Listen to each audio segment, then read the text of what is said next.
నమస్తే very good morning welcome to the first edition నేను బ్రహ్మిణి వివిధ వార్తాపత్రికల్లోని ప్రధానాంశాలు చూద్దాం ముందుగా ఈనాడు పేపర్కి వెళ్దాం ఈనాడు పేపర్లోని ప్రధానాంశాలు ఒకసారి చూసుకున్నట్లయితే ఇక వీర జవాన్ వీరమరణం పొందిన నేపథ్యంలో అమరుడికి కన్నీటి వీడ్కోలు అధికార లాంఛనాలతో జవాన్ మురళీ నాయక్ అంత్యక్రియలు ఉప ముఖ్యమంత్రి పవన్ కళ్యాణ్ మంత్రి లోకేష్ నివాళులు అలాగే ప్రభుత్వం తరపున 5 ఎకరాల పొలం 50 లక్షల రూపాయలు ఇంటి స్థలం తండ్రికి ఉద్యోగం ఇక వ్యక్తిగతంగా పవన్ కళ్యాణ్ 25 లక్షల రూపాయలైతే సాయం ప్రకటించారు ఇక యుద్ధంలో అమరవీరుడయ్యారన్నమాట సో మురళీ నాయక్ ఆ కుటుంబ మృతదేహం పార్థివ దేహం ఇంటికి వచ్చిన వేళ పవన్ కళ్యాణ్ అలాగే ప్రముఖ నేతలు ప్రముఖ నాయకులు కూడా దర్శించడం జరిగింది భౌతిక గాయానికి కూడా నివాళులర్పించడం జరిగింది నేపథ్యంలోనే ఒక చిత్రాన్ని కూడా చూసుకోవచ్చు కుమారుడి భౌతికాయం వద్ద విలపిస్తున్న తండ్రి శ్రీరామ్ నాయక్ తల్లి జ్యోతిబాయ్ అని చెప్పేసి కూడా ఇవ్వడం జరిగింది ఇక కొంచెం డీటెయిల్గా చూసుకుందాం ఇక ఆపరేషన్ సింధులో పాల్గొని కశ్మీర్లో వీరమరణం పొందిన శ్రీ సత్యసాయి జిల్లా గోరంట్ల మండలం కలితండకు చెందిన అగ్నివీర్ మురళీ నాయక్ కు ప్రజలు కన్నీటితో విడుకోలు పలికారు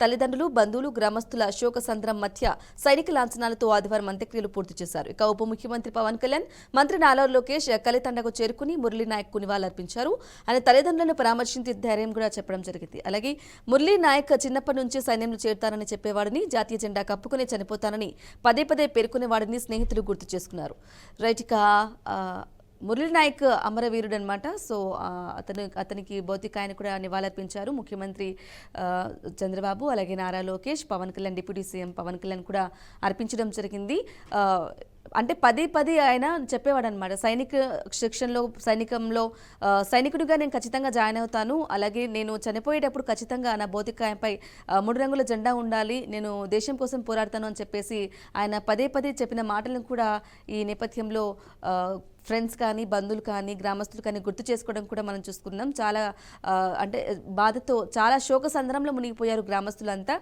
వేలాది మంది కూడా అభిమానులు అలాగే మురళీ నాయక్ అంత్యక్రియలకు హాజరవ్వడం కూడా నేను చూసుకోవచ్చు ఇక్కడ డీటెయిల్గా చూసుకోవచ్చు ఇక మురళీ నాయక్ భౌతికానికి నివాళులర్పిస్తున్న ఉప ముఖ్యమంత్రి పవన్ కళ్యాణ్ మంత్రులు లోకేష్ అనగాని సత్యప్రసాద్ వంగలపూడి అనిత ఇక ఎంపీ పార్థసారథి ఇట్లా వాళ్ళందరూ కూడా పాల్గొనడంతో సో దానికి సంబంధించిన విజువల్స్ అనమాట ఇవి రైట్ ఇక చూసుకోవచ్చు సైనిక చెత్తాచాటం సరిహద్దులోనే కాదు రావల్పిండి వరకు వినిపించాం సింధూరం తుడిచి చేసిన వారిని శిక్షించాం ఆపరేషన్ సింధూర్పై రాజ్నాథ్ అలాగే యూపీలో బ్రహ్మోస్ ఉత్పత్తి కేంద్రాన్ని ప్రారంభించిన రక్షణ మంత్రి అత్యంత ఖచ్చితత్వంతో లక్ష్యాలను ఛేదించాం అనేసి వయసున చెప్పడం జరిగింది అలాగే పాక్ యుద్ధ విమానాలను నేలకూల్చాం కీలక యుద్ధ స్థావరాలను పేల్చేశాం కరాచీ రేవు పైన గురిపెట్టాం రక్షణ శాఖ వెల్లడించింది సరిహద్దులో ప్రశాంతత నేడు డీజీఎంఓల చర్చలైతే జరగనున్నాయి సో సైనిక సత్తా అయితే మేము చాటాము అంటే అన్ని రకాలుగా ముందుకెళ్ళైతే వెళ్ళాము ఆపరేషన్ సింధూర్లో భాగంగా ఎవరైతే వారి సింధూర్ని తుడ్చడం జరిగిందో ఖచ్చితంగా వాళ్ళందరినీ కూడా మట్టుబెట్టామంటూ కూడా చెప్పడం జరిగింది రాజ్నాథ్ సింగ్ ఇక ఆపరేషన్ సింధూర్పై కూడా రాజ్నాథ్ సింగ్ కీలక వ్యాఖ్యలు అయితే చూసుకోవచ్చు సింధూరం తుడిచిన వారిని అయితే శిక్షించామని చెప్పేసి కీలక యుద్ధ స్థావరాలను కూడా ఏర్పాటు చేశాము ఆపరేషన్ సింధూర్లో భాగంగా సరిహద్దుల్లో ప్రశాంతత అలాగే కరాచీ రేవు పైన కూడా గురిపెట్టామని చెప్పేసి కూడా చెప్పడం జరిగింది అలాగే నిన్న చూసుకున్నట్లయితే మోదీ కీలక వ్యాఖ్యలు చూసుకోవచ్చు వహాసే గోలీ చెలేగితో యహాసే గోలా చెలేగా ఒకవేళ అక్కడ నుంచి బుల్లెట్ కనుక వచ్చినట్లే ఇక్కడ నుంచి మిసైలే వస్తుంది అని చెప్పేసి కూడా మోడీ చేసిన హిందీ చూసుకోవచ్చు ఒకసారి వహాసే గోలీ చెలేగితో యహాసే గోలా చెలేగా అక్కడ నుంచి జస్ట్ గోలీ అంటే చిన్న రౌండ్గా ఉండే చిన్న గోలీ కనుక వచ్చిందనుకో ఇక్కడ నుంచి పెద్ద మిసైలే వెళ్తుంది అని చెప్పేసి కూడా చాలా జాగ్రత్తగా క్లియర్గా మాట్లాడడం కూడా చూసుకోవచ్చు ఇక్కడ నుంచి దాంట్లో మోడీ మాట్లాడడానికి సంబంధించి డీటెయిల్గా చూసుకోవచ్చు వహాసే గోలీ చెలేగితో యహాసే గోలా చెలేగా ఇది మన ప్రధాని నరేంద్ర మోదీ చెప్పిన మాట ఇక ఆపరేషన్ సింధూర్లో ప్రధాని నరేంద్ర మోదీ ఈ మేరకు సైన్యాన్ని ఆదేశమిచ్చారు పాకిస్తాన్ తూటాలకు ఫిరంగులతో సమాధానం ఇవ్వాలని దిశానిర్దేశం కూడా చేశారు ఇక పాకిస్తాన్ ప్రతి చర్యకు భారత్ నుంచి బలమైన ప్రతిస్పందన ఉండాలని సాయుధ దళాలకు కూడా సూచించారు ఇక పాక్లో ఏ ప్రాంతం కూడా ఉగ్రవాదులకు సురక్షితం కాదని తెలిసేలా చేయాలి ఇక నియంత్రణ రేఖ అంతర్జాతీయ సరిహద్దు అణ్వాయుధాల ముప్పు వంటివి వారిని రక్షించలేవని చెప్పాలి అలాగే పాక్ జవాబు భారీగా గట్టిగా ఉండాలి అని చెప్పేసి కూడా ఒక దశలో స్పష్టంగా చెప్పారు ఆయన వహాసే గోలీ ఆయేగాతో యహాసే గోలా చెలేగా అని చెప్పేసి కూడా చెప్పడం జరిగింది స్పష్టమైన ఆదేశాలు కూడా ఇవ్వడం జరిగింది త్రివిధ దళాలకు ఏంటంటే అక్కడి నుంచి ఏ రకంగా వాళ్ళు కొంచెం దాడి చేసినా కూడా మన దగ్గర నుంచి గట్టిగా సమాధానమే ఉండాలి ధీటుగా సమాధానం ఉండాలి అని చెప్పేసి కూడా చెప్పడం జరిగింది అలాగే పాక్లో ఉగ్రవాదానికి చోటు లేదు ఏ చోటు ఉన్నా సేఫ్ కాదు ఉగ్రవాదానికి అనేది తెలిసేలా ప్రపంచానికి తెలిసేలా మనం చాటుదాం అలా చెప్పే లాగా వెళ్దాము అని చెప్పేసి కూడా చెప్పడం జరిగింది ఇక ఎవరిని రక్షించలేరు. వారందరినీ కూడా అట్లాంటి ఉగ్రవాదులు ఎవరైతే పాక్లో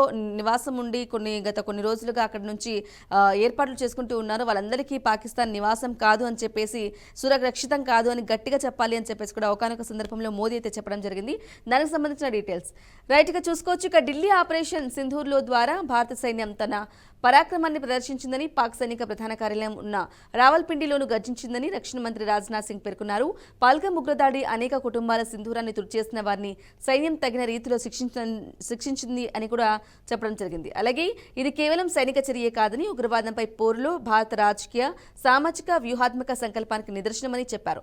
ఉగ్రవాదులతో పాటు భారత వ్యతిరేక శక్తులపై మన సైన్యం ప్రతీకారం తీర్చుకుందన్నారు. ఉత్తరప్రదేశ్లోని లఖన్పూర్లో సూపర్ సోనిక్ బ్రహ్మోస్ ఉత్పత్తి పరీక్షా కేంద్రానికి ఆదివారం ఆయన ఢిల్లీ నుంచి వర్చువల్ గా ప్రారంభించి ప్రసంగించారు. అలాగే మరోవైపు సైనికాధికారులు, వైమానిక దళాదులు విలేకరులతో మాట్లాడుతూ పోరులో పాక్కు చావుదెబ్బ కొట్టామని, భారీ నష్టం కలిగించామని విడిగా కూడా ప్రకటించారు. ఇక సరిహద్దులో శాంతి నెలకొనడం, ఆదివారం అయితే ఒక పెద్ద ఊరట కాల్పుల విరమణ ఒప్పందం అయితే చేసుకున్న నేపథ్యంలో అంటే శాంతి నెలకొంది కాశ్మీర్ బార్డర్స్ లో అన్నిట్లో ఒక పెద్ద ఊరటనే కలిగించింది అని చెప్పేసి రాయడం జరిగింది. ఇక పాక్ స్థావరాలను లక్ష్యంగా చేసుకున్నాం, ఉగ్రశక్తులను భారత్ ధీటుగా బదిలిస్తుంది. ఉగ్రవాదంపై పోరులో మనకున్న దృఢ సంకల్పంతో పాటు మన సైనిక శక్తి సామర్థ్యాలను ఈ ఆపరేషన్ చాటి చెప్పింది. పాల్గం బాధితులకు న్యాయం చేకూరింది.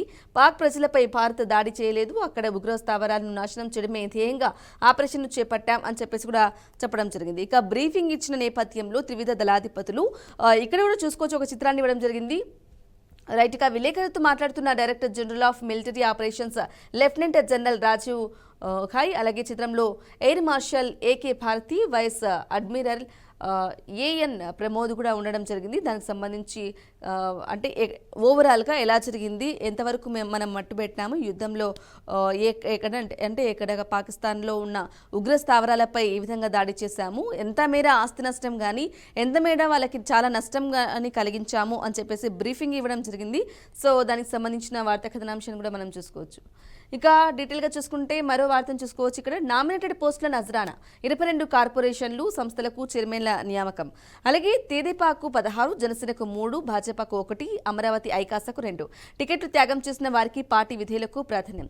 రాయపాటి శైలజ మహిళా కమిషన్ చైర్పర్సన్, అలాగే M Sugunamma greening beautification corporation chairperson, KS Jawahar SC commission chairman, అలాగే Alapati Suresh press academy chairman. ఇక కొంచెం డీటెయిల్గా చూసుకున్నట్లయితే రాష్ట్ర ప్రభుత్వం మరో విడత నామినేటెడ్ పదవులను ఆదివారం భర్తీ చేసింది. ఎస్సీ కమిషన్, ఎస్టీ కమిషన్, మహిళా కమిషన్, ఏపీ ప్రెస్ అకాడమీ నైపుణ్యాభివృద్ధి corporation, AP SRT society, Andhra Pradesh నీటిపారుదల అభివృద్ధి సహకార సంస్థ సహా మొత్తం 22 కార్పొరేషన్లు, కమిషనర్లకు చైర్మన్లను కూడా నియమించింది. ఇక టీడీపీ నుంచి 16 మందికి, జనసేన నుంచి 3కి, భాజపా నుంచి 1కి, అమరావతి ఐకాసా నుంచి 2కి అవకాశం అయితే కలిగించింది. వివిధ రాజకీయ పార్టీల సమీకరణల రీత్యా గత సార్వత్రిక ఎన్నికల్లో టికెట్లు ఇవ్వలేని వారికి కూటమి పొత్తులో భాగంగా ఈసారి అవకాశం అయితే లభించింది అని చెప్పుకోవాలి.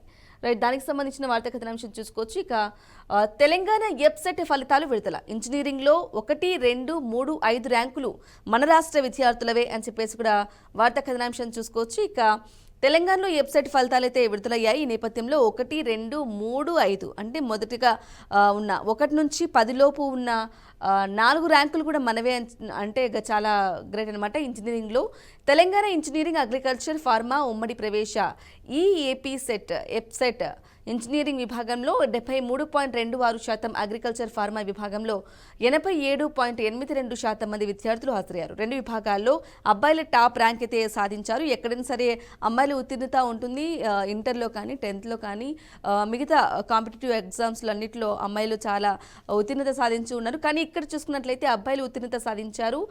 అబ్బాయిల టాప్ అని చెప్పుకోవాలి 2 విభాగాల్లో కూడా. అలాగే ఇంజనీరింగ్లో తొలి 10 ర్యాంకులు, అగ్రికల్చర్ విభాగంలో మొదటి 10 9 ర్యాంకులను కూడా అబ్బాయిలే కైవసం చేసుకున్నారు. ఇక ఇంజనీరింగ్లో అబ్బాయిలు 72.79, అమ్మాయిలు 73.88 ఉత్తీర్ణులు కాగా, అగ్రికల్చర్లో అబ్బాయిలు 86.29, అమ్మాయిలు 88.32% అర్హత సాధించి అధికంగా అయితే ఉండడం జరిగింది. ఇక టాప్ ర్యాంకర్లైన స్థానికేతరులైతే సీట్లు రావు. విభజన చట్టం 10 ఏళ్ల గడువు ఇక వాళ్ళకి సంబంధించిన డీటెయిల్గా 1వ ర్యాంక్, 2వ ర్యాంక్, 3వ ర్యాంక్, 5వ ర్యాంక్ ఈ నలుగురికి సంబంధించిన ఫోటోలు కూడా ఇవ్వడం జరిగింది. భరత్ చంద్ర 1వ ర్యాంక్ సాధించాడు, రమణారెడ్డి రామ్ చరణ్ రెడ్డి 2వ ర్యాంక్, అలాగే హేమసాయి 3వ ర్యాంక్, వెంకట గణేష్ 5వ ర్యాంక్ అయితే సాధించడం జరిగింది ఇంజనీరింగ్ విభాగంలో. సో 1 నుంచి 10లోపు ఉన్న ర్యాంకులు కూడా 4 మనవే, అది కూడా అబ్బాయిలే కైవసం చేసుకున్నారు అని చెప్పుకోవాలి. రైట్గా మరో వార్తను చూసుకున్నట్లయితే కనుక నోటీసులో బేఖాతరు, సిట్ విచారణకు మద్యం కుంభకోణం నిందితులు గైర్హాజరు, ధనుంజయ రెడ్డి, కృష్ణమోహన్ రెడ్డి, గోవిందప్ప కోసం గాలిస్తున్న బృందాలు. ఇక ఇప్పటికే లుకౌట్ సర్క్యులర్లు అయితే జారీ చేశారు. ఇక ధనుంజయ, కృష్ణమోహన్ రెడ్డి, గోవిందప్ప వారి చిత్రాలను కూడా ఇవ్వడం జరిగింది. ఇక మద్యం కుంభకోణం కేసులో కీలక నిందితులైన సీఎంఓ మాజీ కార్యదర్శి విశ్రాంత ఐఏఎస్ అధికారి కె ధనుంజయ రెడ్డి, మాజీ CM Jagan, OSD Krishnamohan Reddy, Bharathi cements పూర్తికాలపు డైరెక్టర్ గోవిందప్ప బాలచీలు సిట్ విచారణకు గైర్హాజరయ్యారు. ఇక మద్యం కుంభకోణం కేసులో ఈ ముగ్గురు ప్రధాన అంటే విచారణకు రావాల్సిందిగా కూడా రావడం జరిగింది సిట్, అలాగే ఇవ్వడం జరిగింది సిట్ అయితే. ఈ నేపథ్యంలోనే వారందరూ కూడా వారి ముగ్గురు ఖచ్చితంగా గైర్హాజరయ్యారు. ఈ నేపథ్యంలోనే దానికి సంబంధించిన వార్తా కథనాంశం కూడా చూసుకోవచ్చు. ఇక ఈ ముగ్గురు విజయవాడ కమిషనరేట్లో సిట్ కార్యాలయంలో ఆదివారం ఉదయం 10 గంటలకు విచారణకు రావాలని కూడా ఆదేశించారు. వారి కుటుంబ సభ్యులు, అధికారులు 2 రోజుల క్రితం నోటీసులను కూడా ఇచ్చారు. ఇక ఈ ముగ్గురు నిందితులు వాటిని బేఖాతరు చేస్తూ ఇచ్చిన నోటీసులను కూడా సిట్ అయితే ఏదైతే మద్యం కుంభకోణం కేసులో ఆరోపణలు ఎదుర్కొంటున్నారో వారికి నోటీసులు కూడా ఇవ్వడం జరిగింది. ఈ నేపథ్యంలోనే వారిని నోటీసులను కూడా బేఖాతరు చేస్తూ గైర్హాజరయ్యారు విచారణకు అని చెప్పేసి కూడా వార్తా కథనాంశాన్ని కూడా చూసుకోవచ్చు. రైట్గా ప్రకృతిని ఆస్వాదించే చోటే ఆతిథ్యం, ప్రయోగాత్మకంగా హోమ్ స్టే. అరకు, కోనసీమ, విజయవాడ, విశాఖ, తిరుపతిలో 729 ఇళ్ల గుర్తింపు. సందర్శనీయ ప్రాంతాల్లోనే పర్యాటకులకు అందుబాటు ధరల్లో వసతులు కూడా కల్పించే అవకాశం ఉంది. సో ప్రకృతిని ఆస్వాదించే చోటి ఆతిథ్యం ఉండబోతుంది. సో ఈ నేపథ్యంలోనే ప్రయోగాత్మకంగా హోమ్ స్టే అనేది కూడా జరగబోతుందన్నమాట. సో అరకు, కోనసీమ, విశాఖ, విజయవాడ ఈ ప్రాంతాల్లో 729 ఇళ్ల లాగా గుర్తించారు. వసతులు అలాగే ఇచ్చి వసతులకు సంబంధించి కూడా అందుబాటులో ధరలో కూడా వసతులు ఏర్పాటు చేసి అలాంటి హోమ్ స్టే అనేది కూడా అందుబాటులోకి అయితే తీసుకురానున్నారు. సో దానికి సంబంధించిన వార్తా కథనాంశం చూసుకోవచ్చు. కొంచెం డీటెయిల్గా చూసుకుందాం. పర్యాటకులకు సొంతింట్లో ఉన్న అనుభూతి కలిగేలా రాష్ట్రంలో హోమ్ స్టేను ప్రయోగాత్మకంగా అందుబాటులోకి తెస్తున్నారు. అరకు, కోనసీమ, విశాఖపట్నం, విజయవాడ, తిరుపతి, గిరిజన వారసత్వ, హెరిటేజ్, గ్రామీణ పట్టణ విభాగాల్లోగా హోమ్ స్టే అభివృద్ధికి కార్యాచరణ సిద్ధం చేస్తున్నారు. 729 ఆవాస కేంద్రాలుగా అయితే ఇప్పటికే గుర్తించారు. ఇక వాటిని నవీకరించి ప్రైవేటు ఆతిథ్య సంస్థలతో ఒప్పందం చేసుకున్నారు. ఈ ప్రక్రియను పూర్తి చేసి వచ్చే నెలలో హోమ్ స్టే అందుబాటులోకి వచ్చేలా రాష్ట్ర పర్యాటకాభివృద్ధి సంస్థ చర్యలైతే తీసుకుంటుంది. ఇక రాష్ట్రేతర ప్రాంతాల నుంచి వచ్చే పర్యాటకులకు సందర్శనీయ స్థలాల్లో అన్ని సౌకర్యాలు అందుబాటు ధరల్లో వసతులు కల్పించాలని ప్రభుత్వం అయితే నిర్ణయించింది. పర్యాటకులు అత్యధికంగా సందర్శిస్తున్న ఉత్తరాఖండ్లో విజయవంతంగా అమలవుతున్న హోమ్ స్టే విధానాన్ని రాష్ట్రంలోని తేవాలని పర్యాటక సంస్థ చేసిన ప్రతిపాదనలు సీఎం చంద్రబాబు తాజాగా ఆమోదించారు. ఇక 3 విభాగాల్లో ఇలా హోమ్ స్టే కోసం కోనసీమలోని అప్పనపల్లిలో గుర్తించిన ఇల్లు అని చెప్పేసి కూడా ఆ ఇంటికి సంబంధించిన చిత్రాన్ని కూడా అక్కడ ఇవ్వడం కూడా చూసుకోవచ్చు.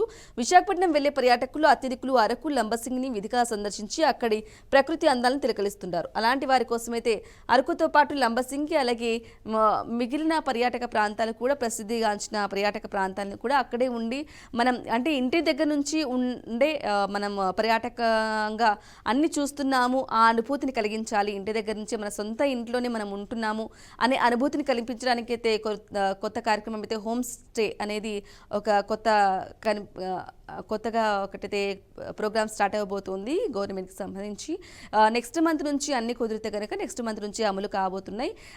ఈ పథకం అనేది ఉత్తరాఖండ్లో బాగా జరగడం వల్ల సో ఇది ఇక్కడ కూడా తీసుకొస్తున్నారు. కొన్ని మెయిన్ అరకు, లంబసింగి ఇటువంటి పర్యాటక ప్రాంతంగా ఏదైతే ఉంటుందో విశాఖ, విజయవాడ ఇటువంటి నగరాలు అయితే ముందుగా స్టార్ట్ చేయడం జరుగుతుంది. సో దానికి సంబంధించిన ఒక ఊహా చిత్రాన్ని కూడా అక్కడ తీసుకోవడం ఇల్లు కూడా చూసుకోవచ్చు. ఆహ్లాదకరంగా ప్రకృతిలోనే మనం ఉంటూ అక్కడ నుంచి మనం ఎంజాయ్ చేయొచ్చు అన్నమాట. సో దానికి సంబంధించి ట్రిప్స్ కానీ ఏదంటే ఫ్యామిలీకి సంబంధించి వెళ్తూ ఉంటాం.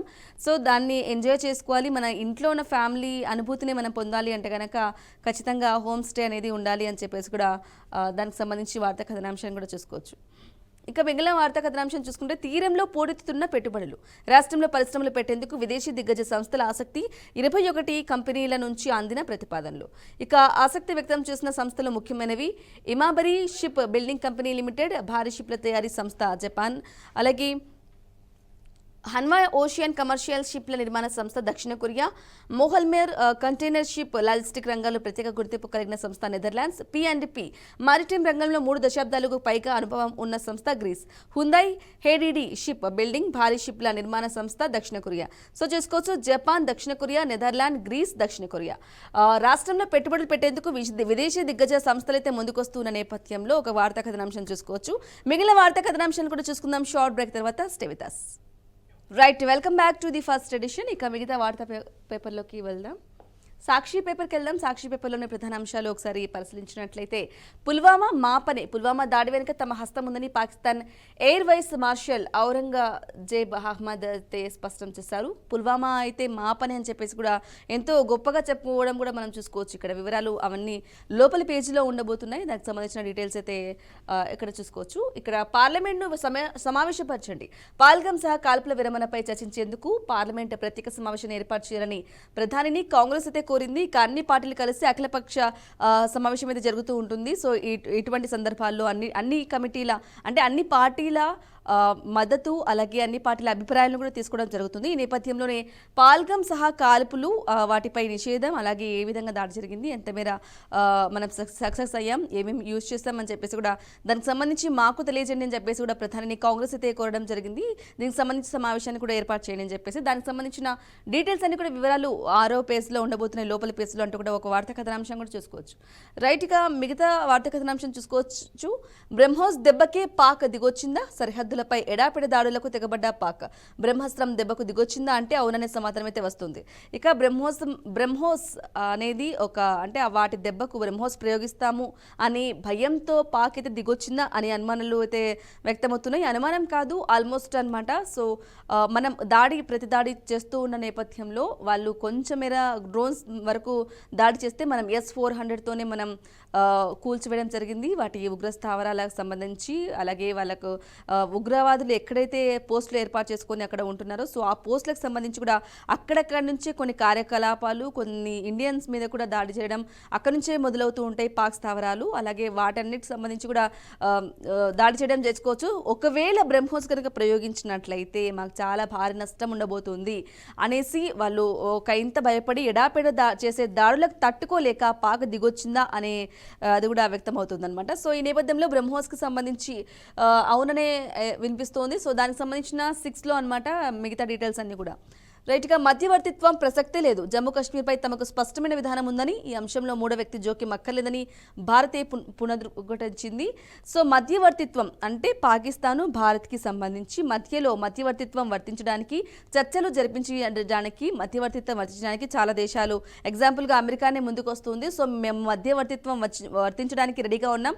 జమ్మూ కాశ్మీర్ అంశం ఏదైతే ఉందో అది సానుకూలంగా ఇద్దరి మధ్యలో మాట్లాడడానికి మేము మధ్యవర్తిత్వం వర్తించడానికి కూడా రెడీగా ఉన్నామని చెప్పేసి ఓవైపు ట్రంప్ అలాగే అమెరికా చెప్తూ ఉన్న నేపథ్యంలో మధ్యవర్తిత్వం ఏమీ అవసరం లేదు, మాకేం కావాలో మాకు తగ్గట్లుగా కూడా స్పష్టమైన విధానం అయితే మాకుంది జమ్మూ కాశ్మీర్ మీద. సో ఎవరి ఇన్వాల్వ్మెంట్ అవసరం లేదు అని చెప్పేసి కూడా క్లియర్గా భారత్ అయితే పునరుద్ఘాటించింది అని చెప్పేసి కూడా వార్తా కథనాంశం చూసుకోవచ్చు. రైట్, ఇక మిగిలిన సైడ్లో మెయిన్ హెడ్లైన్గా ఒకసారి చూసుకోవచ్చు. జయం మనదే, మహిళల ముక్కోనపు వన్డే టోర్నీ విజేత భారత్, శ్రీలంకపై ఘన విజయం. మిగతా డీటెయిల్స్ అన్ని కూడా పేపర్ 10లో ఉన్నాయి. మహిళల ముక్కోనపు వన్డే టోర్నీ విజేత భారత్ అయితే శ్రీలంకపై విజయం అయితే సాధించింది. సో దానికి సంబంధించిన డీటెయిల్స్. అలాగే మిస్ సెల్లింగ్, బీమా పాలసీలను తప్పుడు మార్గాల్లో విక్రయించడం ఎక్కువైపోయింది అని చెప్పేసి కూడా ఇన్సూరెన్స్కి సంబంధించి ఒక వార్తా కథనాంశాన్ని ఇవ్వడం జరిగింది. రైట్, ఇక్కడ చూసుకోవచ్చు. మురళీ నాయక్కి సంబంధించి అంత్యక్రియల్లో చాలామంది, వేలాది మంది అభిమానులు కానీ, గ్రామస్తులు కానీ, బంధువులు కానీ పాల్గొనడం జరిగింది. కన్నీటి విడుకోలు, కన్నీటి శోకసంద్రంలో కూడా మునిగిపోవడం జరిగింది. గ్రామస్తులు అలాగే ప్రముఖులు కూడా దర్శించుకున్నారు. భౌతికాయానికి కూడా నివాళులర్పించారు. ఈ నేపథ్యంలోనే చూసుకోవచ్చు భౌతికాయానికి చాలా మంది కూడా క్యూ లైన్లలో కూడా వెళ్తూ ఉన్నారు. వీరుడా సెలవిక, స్వగ్రామంలో ముగిసిన వీర జవాన్ మురళీ నాయక్ అంత్యక్రియలు. పాకిస్తాన్తో జరుగుతున్న యుద్ధంలో అమరుడైన ముదావత్ మురళీ నాయక్ అంత్యక్రియలు ఆదివారం ప్రభుత్వ లాంఛనాల మధ్య పూర్తయ్యాయి. తండాలుగా జనం శ్రీ సత్యసాయి జిల్లా కలితాండకు తరలివచ్చి వీర జవాన్ కు అర్పించారు. జుహార్ మురళీ నాయక్, జై జవాన్, భారత్ మాతాకి జై, వీరుడా ఇక సెలవిక అంటూ కూడా నినదించడం జరిగింది. ఇక రేపు కలితాండకు వైఎస్ జగన్ కూడా రాబోతున్నారు. మురళీ నాయక్ కుటుంబాన్ని పరామర్శించనున్నారు వైఎస్ఆర్సీపీ అధినేత జగన్ అంటూ కూడా ఒక వార్తా కథనాంశం చూసుకోవచ్చు. ఇక శ్రీ సత్యసాయి జిల్లా కలితాండలో మురళీ నాయక్ కు విడుకోలు పలుకుతున్న అశేష జనసందోహం. అలాగే వాళ్ళ ఇంట్లో వారి తండ్రికి గవర్నమెంట్ ఉద్యోగం, అలాగే 50 లక్షల రూపాయల ఆర్థిక సాయం, అలాగే Pawan Kalyan deputy CM, AP deputy CM Pawan Kalyan వారి పర్సనల్ గా 25 లక్షల రూపాయలను కూడా ప్రకటించడం జరిగింది. ఈ నేపథ్యంలోనే అమరుడా ఇక సెలవిక, వీరుడా ఇక సెలవిక అంటూ కూడా ఒక వార్తా కథనాంశాన్ని మురళీ నాయక్ సంబంధించి ఆపరేషన్ సింధూరు దాంట్లో భాగంగా వీరమరణం పొందిన మురళీ నాయక్ సంబంధించిన ఒక వార్తా కథనాంశం కూడా చూసుకోవచ్చు. రైట్ గా మిగిలిన వార్తా కథనాంశాన్ని ఆపరేషన్ సింధూర్కి సంబంధించి త్రివిధ దళాలు మీటింగ్ కి సంబంధించి ఒక వార్తా కథనాంశం చూసుకున్నట్లయితే తూటా పేలిస్తే క్షిపణితో బదులిస్తాం, ఉగ్రవాదులతో పాటు పీఓకేని కూడా అప్పగించాల్సిందే. ఇక పాక్ ప్రధాని తీవ్ర హెచ్చరికలైతే జారీ చేశారు. అప్పటిదాకా సింధూర్ కొనసాగుతూ ఉంది అని చెప్పేసి కూడా ప్రధాని మోదీ చెప్పడం జరిగింది. ఇక ఒకవేళ మీరు కనుక తూట పేలిస్తే మేము క్షిపణి మిసైల్తో బదులిస్తామంటూ కూడా చాలా ఘాటుగా ఈ లైన్ అనేది చాలా ఇంపార్టెంట్, చాలా యుద్ధంలో చాలా తీవ్ర ప్రభావాన్ని చూపిస్తుంది అనమాట. సో మీరు కనుక తూట కనుక పేల్చి పాక్ కాల్పుల విరమణ ఉల్లంఘన గనక పాల్పడినట్లయితే ఖచ్చితంగా మీరు తూటా పేలిస్తే మేము క్షిపణితో మిసైల్స్తో దాడి చేస్తామని చెప్పేసి కూడా మోదీ తీవ్రంగా బదులివ్వడం చూసుకోవచ్చు. ఇక పరిస్థితిపై ప్రధాని నరేంద్ర మోదీ అత్యున్నత స్థాయి సమీక్ష, రావల్పిండి దాకా మన సైనిక గర్జన అని చెప్పేసి కూడా రాజ్నాథ్ సింగ్ అయితే చెప్పడం జరిగింది. ఇక దిగొచ్చిన పాక్ దాడులు కాల్పులకు కూడా తెర అయితే విధించింది. అలాగే విరమణపై మంత్రుల స్థాయి చర్చకైతే ప్రతిపాదన. ఇక డీజీఎంఓ స్థాయిలోనే జరుగుతాయన్న కేంద్రం మళ్ళీ దుస్సాహసానికి దిగితే గనక ఖబర్దార్ అంటూ కూడా సైన్యం అయితే హెచ్చరించింది. మళ్ళీ ఒకవేళ విరమణ అని ప్రకటించి మళ్ళీ కాల్పులు జరిపినట్లయితే ఖబర్దార్, మేమైతే రెడీగా ఉన్నాం, మీరు జస్ట్ తూట కనుక పేల్చినా మేము మిసైల్తో దాడి చేస్తామని చెప్పేసి కూడా గట్టి వార్నింగ్ అయితే పాక్కి సంబంధించి ఇవ్వడం జరిగింది. ఇక త్రివిధ దళాల అధిపతులతో సమావేశంలో ప్రధాని నరేంద్ర మోదీ, చిత్రంలో రక్షణ మంత్రి రాజ్నాథ్ సింగ్, విదేశాంగ మంత్రి జయశంకర్, విదేశాంగ కార్యదర్శి విక్రమ్ మిశ్రీ తదితరులైతే ఉన్నారు. ఇక చావు దెబ్బ కొట్టాం, పాక్ రాజధానిపైనే దాడి చేశాం, సైనిక ఆపరేషన్స్ డీజీల వెల్లడి, పాక్ సైన్యం వేడుకున్నందుకు విరమణ, దుస్సాహసానికి దిగితే మళ్లీ గుణపాఠం, ఉగ్రవాదం అంతానికే ఆపరేషన్ సింధూర్ అంటూ కూడా ఒక డీటెయిల్గా ఇవ్వడం జరిగింది. సో అంటే పాక్ సైన్యం వేడుకుంటుంది కాబట్టి ఆ విరమణ అనేది కూడా ప్రకటించడం జరిగింది. దుస్సాహసానికి దిగినట్లయితే మళ్ళీ ఖచ్చితంగా గుణపాఠం ఉండబోతుంది. ఈ ఆపరేషన్ సింధూర్ అనేది ఉగ్రవాదాన్ని మట్టుపెట్టడానికి మాత్రమే అని చెప్పేసి కూడా సైన్యం సోల్జర్స్ చెప్పడం జరిగింది. దానికి సంబంధించి వార్తా కథనాంశం చూసుకోవచ్చు. కొంచెం డీటెయిల్గా చూసుకున్నట్లయితే కోరి కుదుర్చుకున్న కాల్పుల విరమణను గంటల్లోనే ఉల్లంఘించిన దాయాదికి క్రమంగా తత్వం బోధపడుతోంది. భారత్పై దుస్సాహసానికి దిగితే పర్యావసానం ఎలా ఉంటుందో తెలిసేస్తుంది. ఇక మన ప్రతిదాడుల్లో సైనిక వ్యవస్థలు, కీలక వైమానిక బేస్లు నిలమట్టం కావడంతో పాక్ బెంబెలెత్తిపోవడం తెలిసిందే. అలాగే ఆ దాడిలో బ్రహ్మోస్ క్షిపణి కూడా ప్రయోగించామన్న వార్తలతో మరింత భయోత్పానికి లోనైంది. ఆదివారం కాల్పులను పూర్తిగా కట్టిపెట్టింది. విరమణకు కట్టుబడతాం, దీనిపై విదేశాంగ మంత్రులు లేదంటే జాతీయ భద్రతా సలహాదారు స్థాయిలో చర్చిద్దామంటూ కూడా కాళ్లబేరానికి దిగొచ్చింది. ఇక ఆ విజ్ఞప్తిని కేంద్రం నిర్ద్వంద్వంగా తోసిపుచ్చింది. కేవలం డీసీఎంఓల స్థాయిలో మాత్రమే చర్చలు జరుగుతాయని స్పష్టం చేసింది. పాక్ అంతకంటే ప్రాధాన్యం ఇచ్చేది లేదని కూడా చెప్పకనే చెప్పింది. ఇక అసలు పాక్ డీజీఎంఓ కోరితేనే కాల్పుల విరమణకు అంగీకరించినట్లు డీజీఎంఓ రాజీవ్ ఘాయ్ ఆదివారం మీడియా ముందు కుండబద్దలు కొట్టారు. దయాది ఇకపై ఏమాత్రం కవింపు చర్యలకు దిగినా ఉపేక్షించేది లేదని మోదీ అయితే స్పష్టం చేశారు. వాళ్ళు తూటాలు గనక ప్రయోగిస్తే క్షిపణులతో బదిలివ్వండి అంటూ కూడా త్రివిధ దళాలకైతే ఆదేశించారు. ఆపరేషన్ సింధూర్ ముగియలేదని ప్రధాని స్పష్టం చేశారు. ఉగ్రవాదులతో పాటు ఆక్రమిత కాశ్మీర్ కూడా పాక్ అప్పగించాల్సిందేనని తేల్చి చేశారు. అలాగే ఇకపై దాయాదితో చర్చలేవైనా ఈ రెండు అంశాలపైన మాత్రమే జరుగుతాయని కుండబద్దలైతే కొట్టారు. మన సైనిక గర్జనలు రావల్పిండి దాకా కొనసాగాయని రక్షణ మంత్రి రాజ్నాథ్ సింగ్ అయితే చెప్పడం జరిగింది. సో ఇక మొత్తం అంటే ఉగ్రవాదానికి సంబంధించి ఆపరేషన్ సింధూర్కి సంబంధించి సైనికుల్ని ఎలా మనం తిప్పి కొట్టగలిగాం, మన దెబ్బకి వాళ్ళు విలవిలలాడిపోయారు. సో ఈ నేపథ్యంలో చర్చలకు సిద్ధమని చెప్పేసి కూడా పాక్ కాల్పుల విరమణకు కూడా ఒప్పందానికి కూడా ముందుకొచ్చింది. ఈ నేపథ్యంలో వారు ఒప్పందానికి వస్తున్నారు కదా అని చెప్పేసి మనం కాల్పుల విరమణను మనం సరిగ్గా పాటించినట్లయితే మళ్ళీ బార్డర్లో ఎల్ఓసి బార్డర్లో ఖచ్చితంగా కాల్పులు కూడా జరపడం వారి వంకర బుద్ధిని అయితే బయటపెట్టింది. ఈ నేపథ్యంలోనే ఒకవేళ కాల్పుల విరమణ ఒప్పందం ఇలానే రద్దు చేసుకుని మళ్ళీ కనుక ప్రయోగించినట్లయితే మీరు తూటా వస్తే మన మిసైల్ వస్తుందని చెప్పేసి కూడా గట్టి వార్నింగ్ అయితే ఇవ్వడం జరిగింది. దానికి సంబంధించిన వార్తా కథనాంశం చూసుకోవచ్చు. ఇక చర్చలకు సంబంధించి చర్చలు ఈరోజు మెయిన్ టాపిక్, మెయిన్ ప్రధాన చర్చలు అయితే ఉండబోతున్నాయి. పాక్కి సంబంధించి, ఇండియాకి సంబంధించి. సో ఆ చర్చల్లో ఏం ఉండబోతుంది, ఒకవేళ ఈ ఆపరేషన్ సింధూర్ అనేది ఆపలేదు, ఆపరేషన్ సింధూర్ ఖచ్చితంగా కొనసాగుతూ ఉంది. ఒకవేళ మీరు గనక మీ నుంచి దాడి వస్తే మా నుంచి ప్రతి దాడి తప్పకుండా ఉంటుందని చెప్పేసి కూడా ఆపరేషన్ సింధూర్ ఇక్కడితో ఆగిపోలేదు, ఖచ్చితంగా కొనసాగుతుంది. ఉగ్రవాదాన్ని ఏర్వేసేంత వరకు ఆపరేషన్ సింధూర్ అనేది కొనసాగుతూ ఉంటుంది అని చెప్పేసి కూడా చెప్పడం జరిగింది. రైట్, ఇక మిగిలిన డీటెయిల్స్ చూసుకుందాం.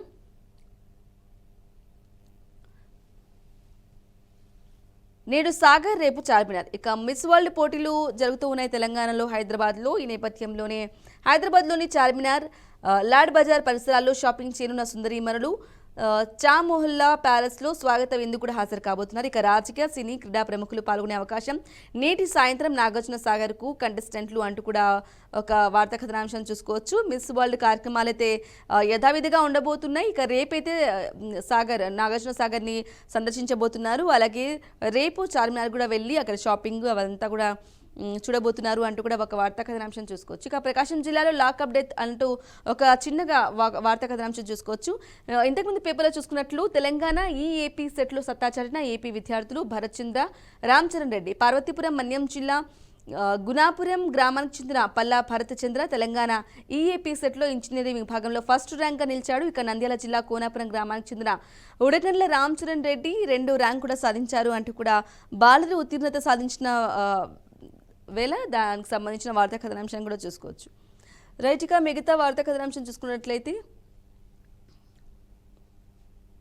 అర్ధరాత్రి ఘోర రోడ్డు ప్రమాదం. తిరుపతి జిల్లాలో కల్వట్ను ఢీకొన్న ఆర్టీసీ బస్సు, 35 మందికి పైగా ప్రయాణికులు గాయాలు.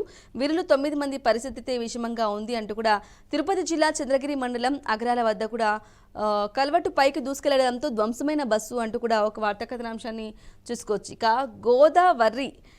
వర్రి అంటూ కూడా ఒక మెయిన్ పైన అవి ఇచ్చి చూసుకోవచ్చు. గోదావరి జలాల్లో ప్రమాదకర స్థాయిలో కాలుష్య తీవ్రత, ప్రమాణాలకు మించి బ్యాక్టీరియా. కేంద్ర జల సంఘం, కేంద్ర కాలుష్య నియంత్రణ మండలి సంయుక్త అధ్యయనంలో వెల్లడి. శుద్ధి చేయని గోదావరి జలాలు తాగడం శ్రేయస్కరం కాదని స్పష్టీకరణ. ఇక గోదావరి అంటూ కూడా ఒక వార్తా కథనాంశాన్ని, గోదావరి జిల్లాలో ప్రమాదకర స్థాయిలో కాలుష్యం అందుతూ ఉంది. సో ఆ వాటిని తాగడం కూడా, తీసుకోవడం కూడా, ఆ పరిసర ప్రాంతాల్లో కూడా ఉండడం కూడా శ్రేయస్కరం కాదు అంటూ కూడా కాలుష్యానికి సంబంధించి కూడా ఒక వార్తా కథనాంశాన్ని గోదావరి జిల్లాలో ఉన్న నేపథ్యంలో వార్తా కథనాంశం కూడా చూసుకోవచ్చు. సో ఇది అనమాట ఇవాల్టి the first edition. Stay tune, BRK news Telugu సత్తా.